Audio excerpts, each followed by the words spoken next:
We've certainly been concerned about domestic violence for a very long time, but certainly in the last few years, because of the pandemic and people being shuttered in, we saw a huge uptick in the last 3 years with domestic violence cases and, of course, violence. And it's not just the people who are in that relationship, it's families being involved as well. And so we continuously have Deb Greenwood here, who is with the Center for Family Justice, and she is back this morning, and we are talking about domestic violence awareness in the state of Connecticut. Hey, Deb, how are you? I'm great, Melissa. How are you? I'm glad to have you here, and I'm doing fine, thank you. Tell us, Deb, sort of what we are looking at in the year 2023 when it comes to domestic violence in our state.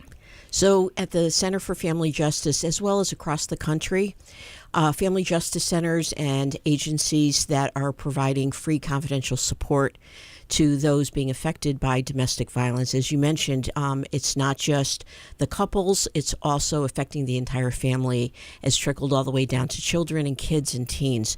We've seen a 32% spike in the greater Bridgeport area of Connecticut. And I know those numbers are even higher in other parts of our country. So what we're looking at our agency is really different ways that we can message and help support anyone that needs something that's positive. We all need that in our life, but if you're a victim of domestic violence, as you walk over the threshold at the Center for Family Justice, many times that will be the hardest thing a victim can do.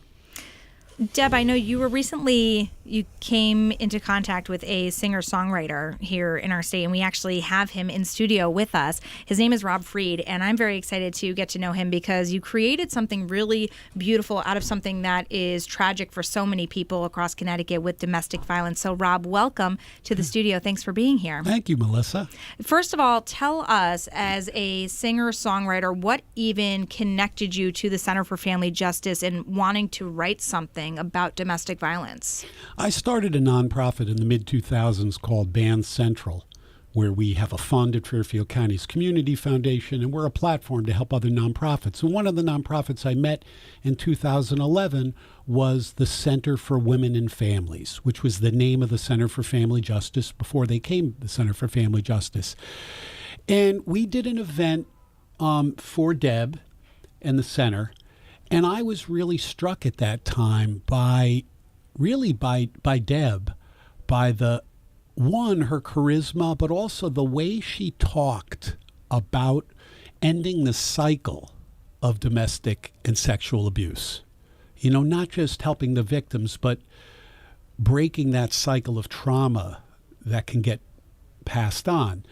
So even beyond what we did with Band Central, my wife and I decided this is an organization that we wanted to, contribute to. And then later that year, I'll never forget this, my dad died unexpectedly, and Deb sent me a note, personal, just a personal note. And I said, this is a special person. So that was how we got to meet.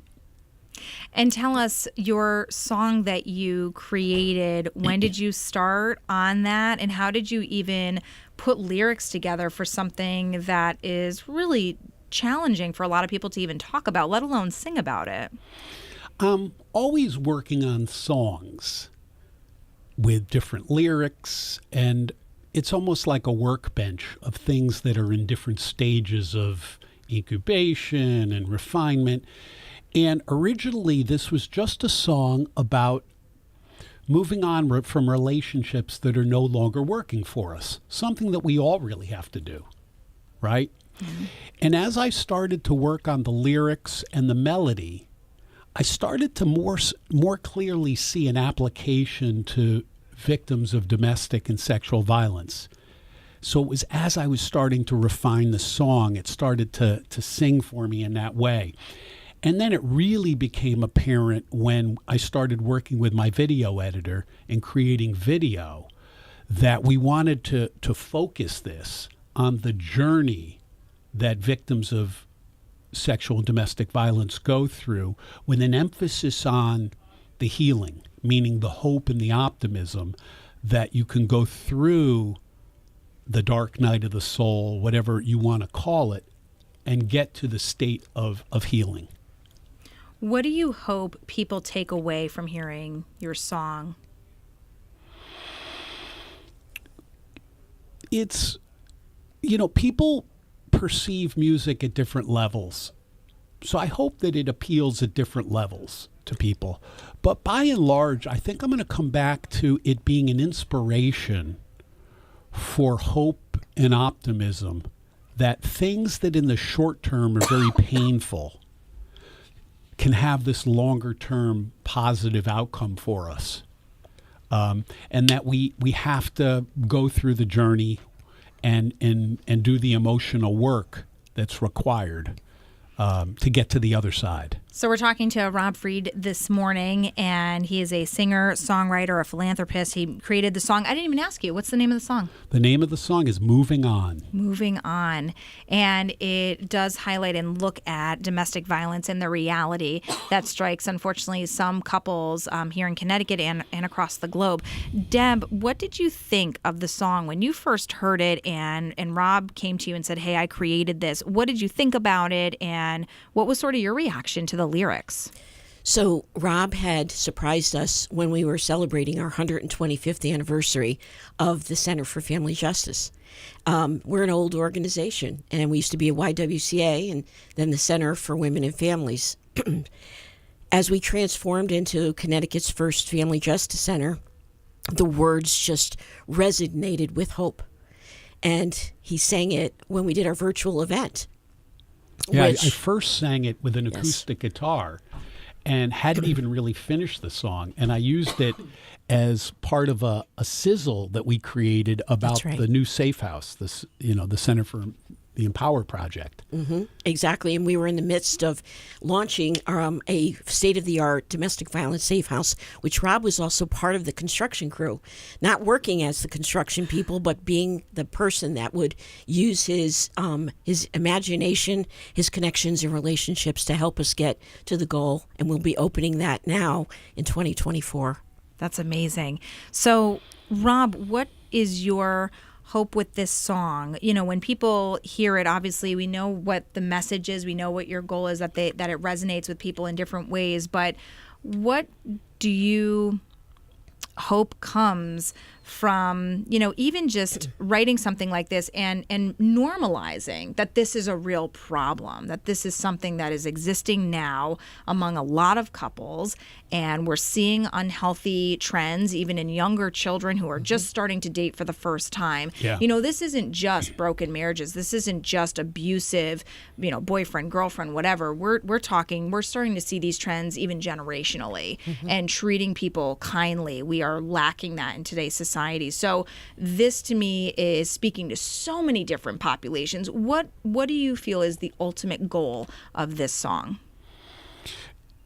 By the way, I feel like you were spot on with what you just said. And I'm hesitant to have a firm goal. And the reason is whenever I release music, I remind myself of the humility of it.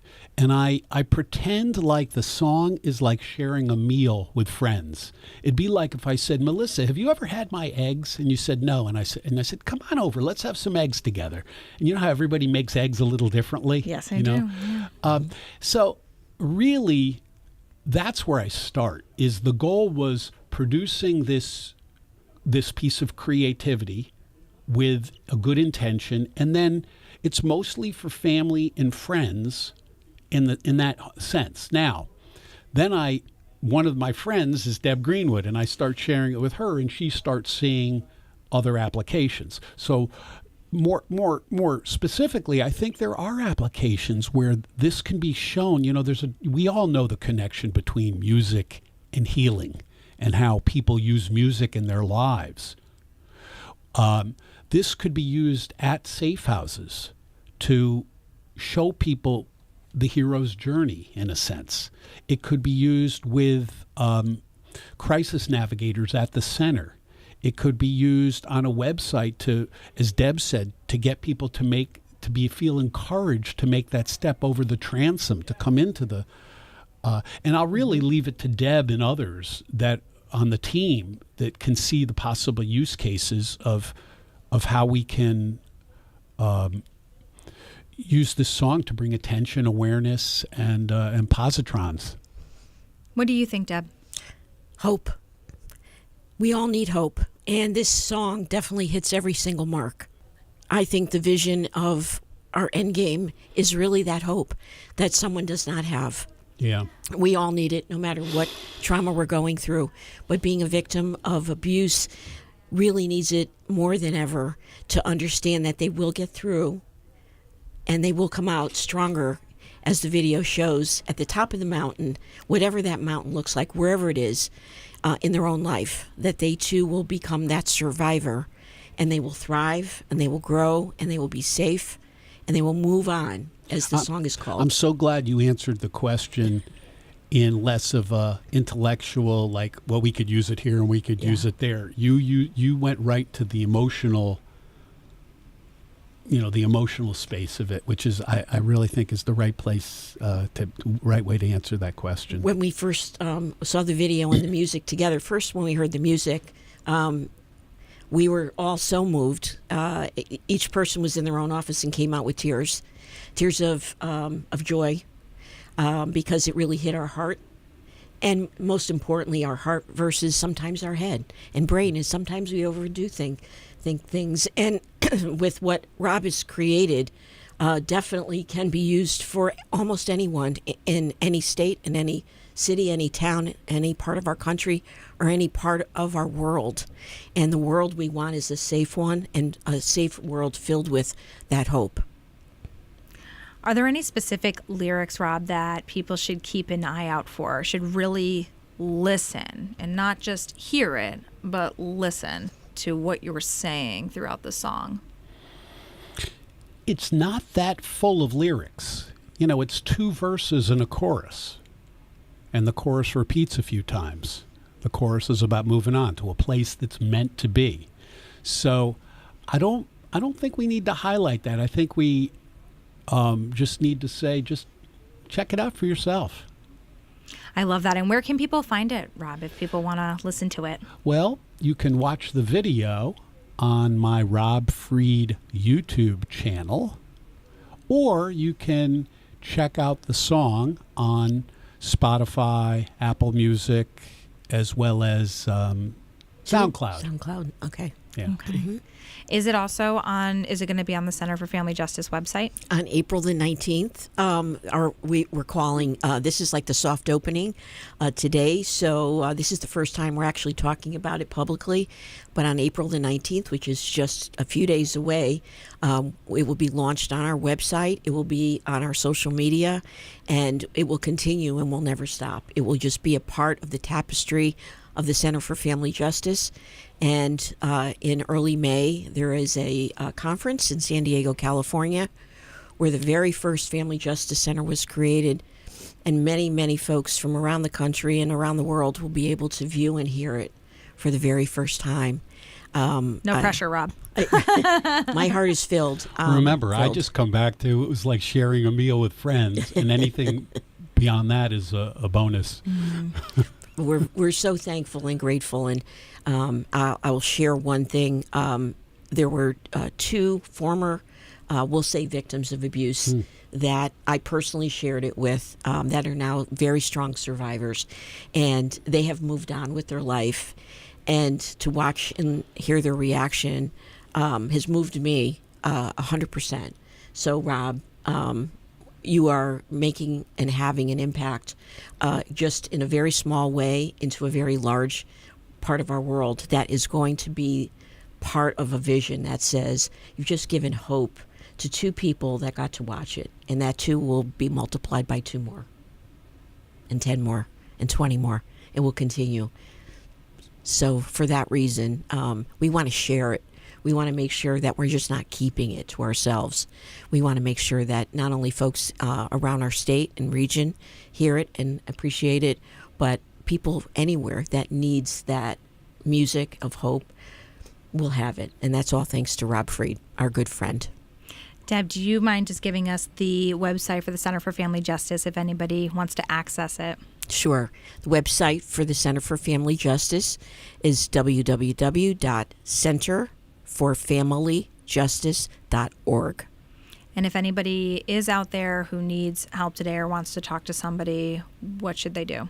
Please call our hotline. It is open 365 days a year, 24 hours a day at 203-334-6154.